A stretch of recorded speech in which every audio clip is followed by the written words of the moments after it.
Pernah gak kalian mikir, kenapa beberapa blockchain bisa jauh lebih cepat dan scalable dibandingkan yang lain? Rahasianya itu ada di teknologi lapisan blockchain atau simpelnya layer. Ada yang ngurus keamanan, ada yang ngurus kecepatan transaksi, dan ada juga yang ngurus bagaimana semua jaringan bisa terkoneksi. Layer 1 yang bertanggung jawab sama proses transaksi, kemudian Layer 2 yang fokus supaya prosesnya lebih cepat dan mengurangi biaya transaksi. Sampai Layer 0 yang jadi foundation dan memungkinkan semua jaringan blockchain bisa terhubung satu sama lain.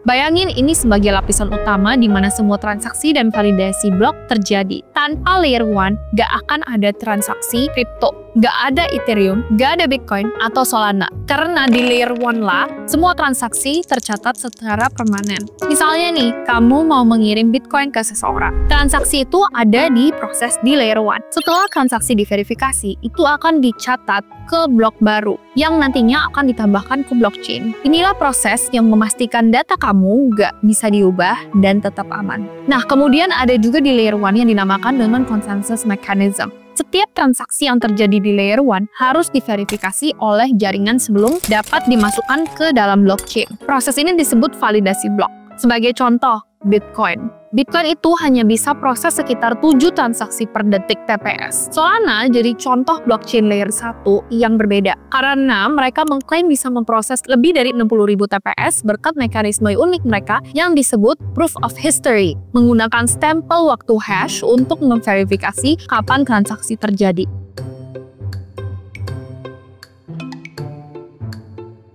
Layer 2 memang dirancang untuk berjalan di atas Layer 1. Tujuannya adalah mengurangi beban di Layer 1 dengan memindahkan sebagian besar proses transaksi ke luar blockchain utama, sehingga proses transaksi bisa jauh lebih cepat dan lebih murah.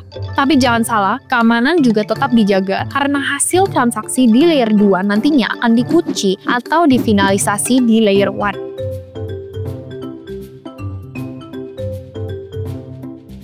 State Channels teknologi memungkinkan dua pihak melakukan transaksi di luar rantai utama, yaitu off-chain, dan cuma hasil akhir yang dikirim ke Layer 1. Cara kerjanya seperti membuka channel pribadi di antara dua pengguna. Selama saluran terbuka, mereka bisa melakukan transaksi secepat mungkin tanpa perlu melibatkan blockchain utama. Contoh yang terkenal adalah Lightning Network di Bitcoin. Dengan menggunakan state channels, Lightning Network memungkinkan ribuan transaksi per detik dengan biaya yang hampir nol. Berbeda jauh dari Bitcoin di Layer 1 yang cuma bisa memproses 7 TPS itu.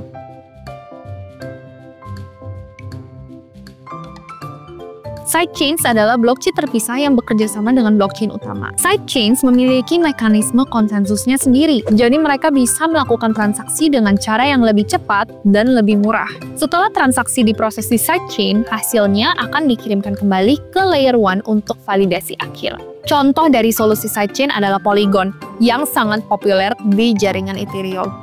Dengan menggunakan sidechain seperti Polygon, pengguna Ethereum bisa melakukan transaksi dengan biaya yang jauh lebih rendah.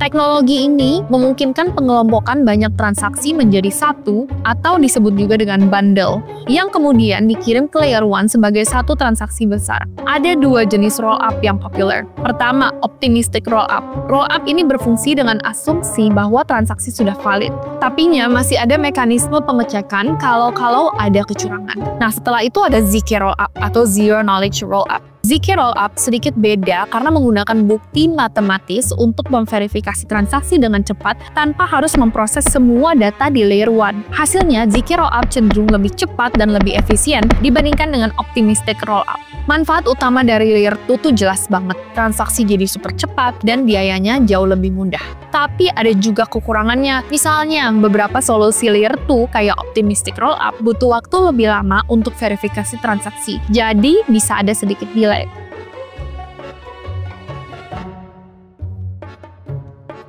Kalau Layer 1 itu tempat semua transaksi terjadi, Layer 0 ini kayak fondasi bangunan yang menopang semua. Tanpa Layer 0, blockchain nggak akan bisa jadi ekosistem besar dan saling terhubung seperti sekarang. Tanpa Layer 0, setiap blockchain bakal kerja sendiri-sendiri, nggak bisa tuker data atau aset. Dan kenapa layer 0 ini terakhir? Karena baru akhir-akhir ini kepikiran kalau blockchain itu sebenarnya tidak terhubung dan tidak bisa berkomunikasi dengan satu sama lain. Jadi dengan adanya layer 0 ini sebenarnya bisa membantu komunikasi antar blockchain.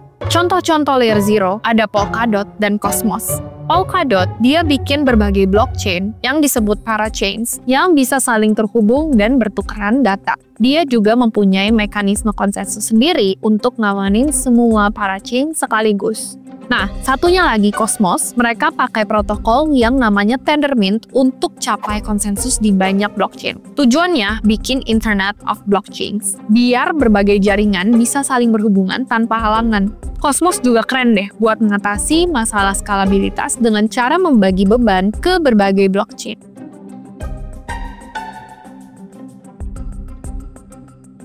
Bayangin deh, jalan tol utama yang penuh sama kendaraan gede-gede seperti truk dan bus. Terus tiba-tiba jumlah kendaraannya membludak. Pasti jalanannya makin macet dan semua kendaraan melambat. Kalau pengelola tol mau nambah jalur, tentu prosesnya bakal ribet.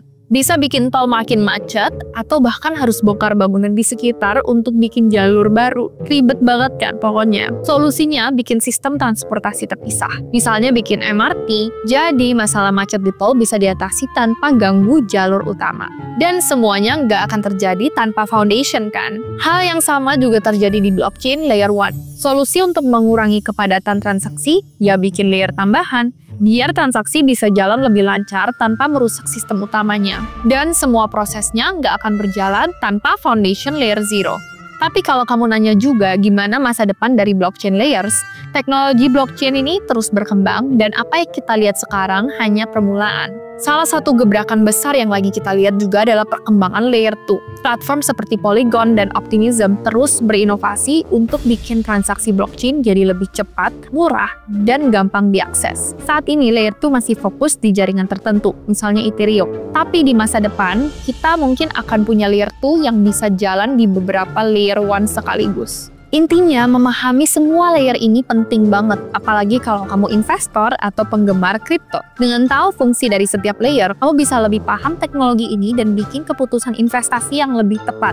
And that's all guys, pembahasan aku kali ini. Pokoknya kalau kalian suka konten seperti ini, jangan lupa share, like, dan subscribe juga ke akun aku. Pokoknya, any comments or anything yang kalian pengen aku discuss, kalian bisa cantumin di komen di description box below. Thank you guys and see you next time.